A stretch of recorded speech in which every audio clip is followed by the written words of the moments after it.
want to use this as a medium to advise to my Igbo people, Nigeria as my country, and Africa at large. Then I have to say this. I stand to be corrected if you in any way have sufficient reasons to counter any of my words. I am not in for any form of drama, any form of saga. I have to start this from my geopolitical zone, the Igbo region of Nigeria. I have to extend this as an advice. From my little observation, I discovered that the present leader of the Akokosm that represents our region, Hanez under the leadership of Chief Dr. Manuel Wanyam. After listening to the leader of Hanez being interviewed in a podcast, which I can't really remember the name of the podcast, I realized basically two things. One is that the leader, from his speech, has a wonderful plan, a great one for that matter, which, if executed, will put an end to some of the stories or some of the incidents that have taken the lives of our youth. And secondly, I noticed something. He is actively concerned in the welfare of the people and the betterment of the region, but then it seems more like being afraid of being sabotaged by the people around him. And from his speech, I noticed another thing, that the organization really needs to adapt some other things if they really want to obtain a progressive, positive result in the agenda, which is what? And we have all come to a conclusion without tangible evidence that the best religion on earth is Christianity. But then, as a Christian, I have to say this. If only we can tell ourselves the truth. The number one religion that everybody is a must, that you must pass through it, is your conscience. No matter the kind of perfect you are, no matter how you perfect yourself, within you know when you are doing something negative. Why am I saying this? If Africa can stop being naive, stop being inferior, stop seeing their things as evil, stop preferring what was given to them than what they have, believe the things, instead of campaigning for long, we have automatic solution. And again, most of the times we keep on complaining of being colonized, being subjected to one or two ill treatment. But then, if only we can tell ourselves to it, we have contributed more to whichever way the African people are passing through than what the oppressors are doing. Believe me, if Hanez and people can embrace this format of swearing in, I believe everything that we have been passing through automatically addressed. What am I saying?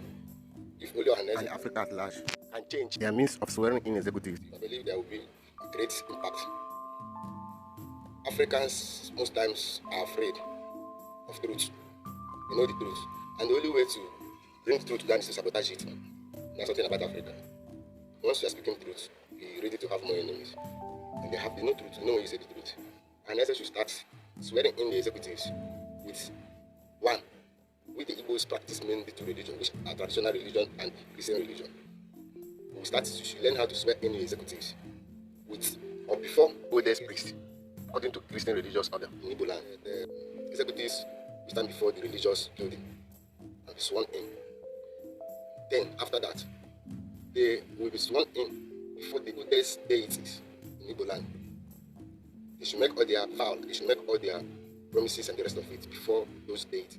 Before we can try this, I believe everybody will start making impact to the society, to the African continent at large. We cannot continue feeling ourselves in the name that we are being marginalized by people who are not in our continent. It's very shameful and it's very unrealistic to believe that the highest French-speaking country in the whole world is not France. Rather, it's Congo.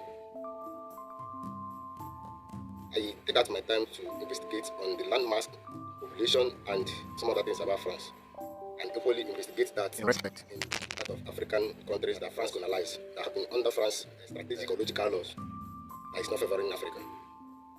I realize that We have subjected ourselves to the weakest set of creatures on this planet as a being. And painfully enough, we don't reason. That is why the macrocosm that represents African continent as an organization called AU have been, as I observed, under the leadership of the present presidents of Africa. And this leadership lasted just for 1 year. Painfully enough, these presidents, most of them, or some of them, have been the problem of their own country. And I imagine how their leadership to the whole of African continent will be. And then what can a president, what can a leader or a ruler do in office within the space of 1 year? Because some of the problems we Africans are having is because mostly the youth and the young ones are not educated or don't know how the affairs of African continent is being run. Neither did they know anything about the affairs of their communities, their countries. Most of these things have been hidden from them because one thing about Africa is that they adapt, they accept to everything. But don't let them say no. Whenever an African man says no, he stands on it as no. And nothing can ever change that mindset. And the rate at which African youth are traveling out, most of these leaders are afraid of what might possibly come out of the evil that they have been doing for years. We have subjected our professors into being just mere lecturers. And I believe having a professor, being a professor is not just going to the institutes to study. There are many other things that makes one a professor.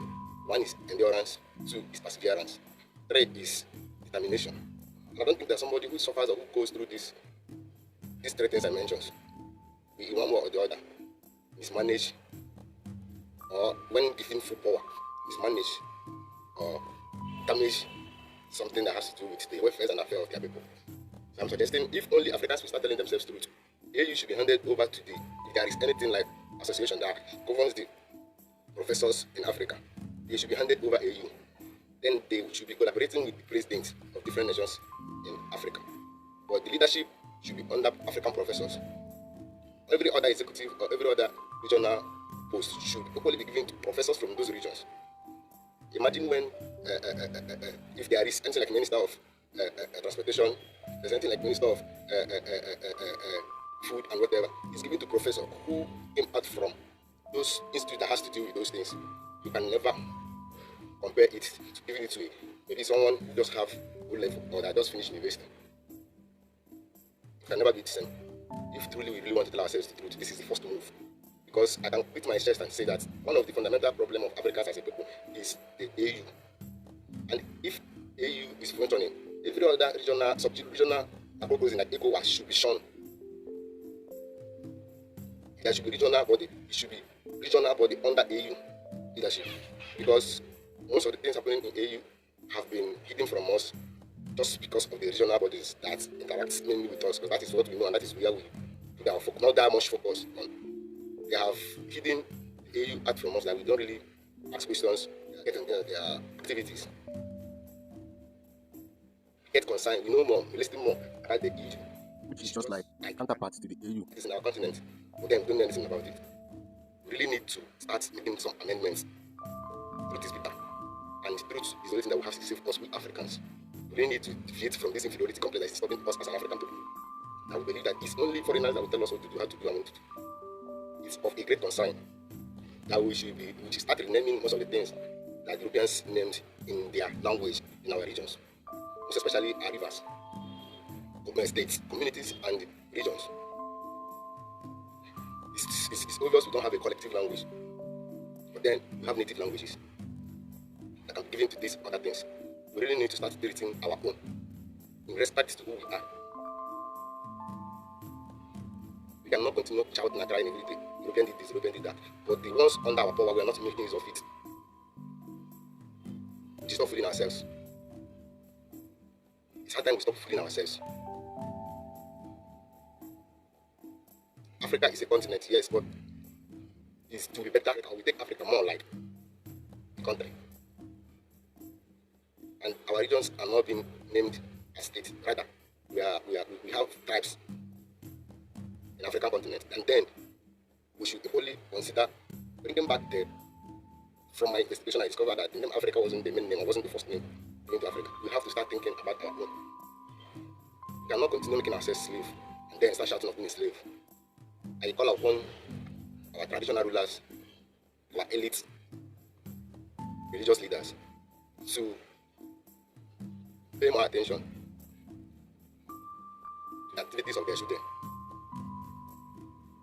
that their negligence has caused a lot. And it's high time they drop some of their negligence and face reality. Which is what I'm making here, why this one child. It's very, very necessary at this stage of life. Life has gotten to the point that only those that are logical with their thinking thrive. At this stage of life, you have to think, you have to reason beyond what you're seeing. Africa will be a great place again. Only if we accept who we are.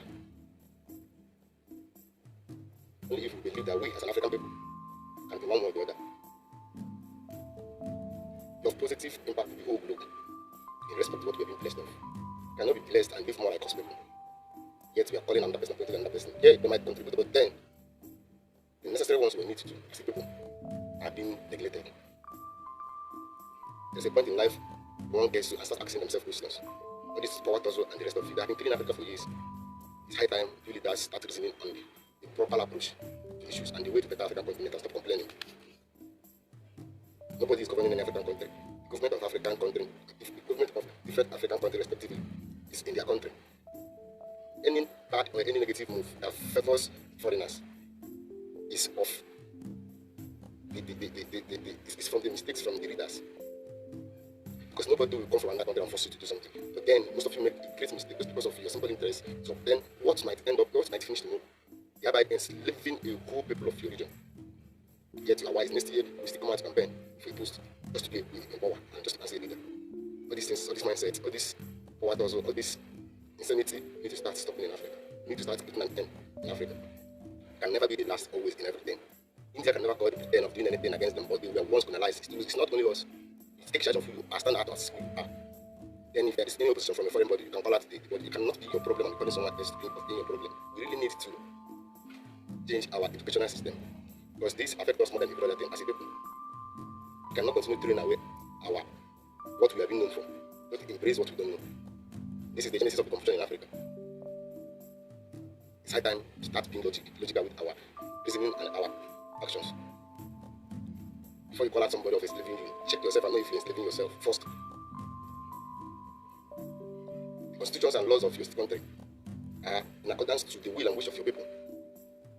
Then if being messed up or if being used against your people in favor of another person, it's as a mistake of the leadership of your country. You don't think it's necessary calling those people. You are the people who favor your signatories to some of the things Africans are suffering today.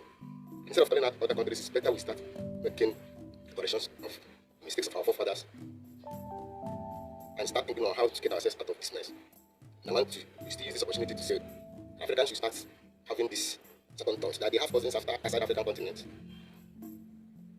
Most of them have been subjected to the life they, even we as an African people, can never imagine. And these people are coming back.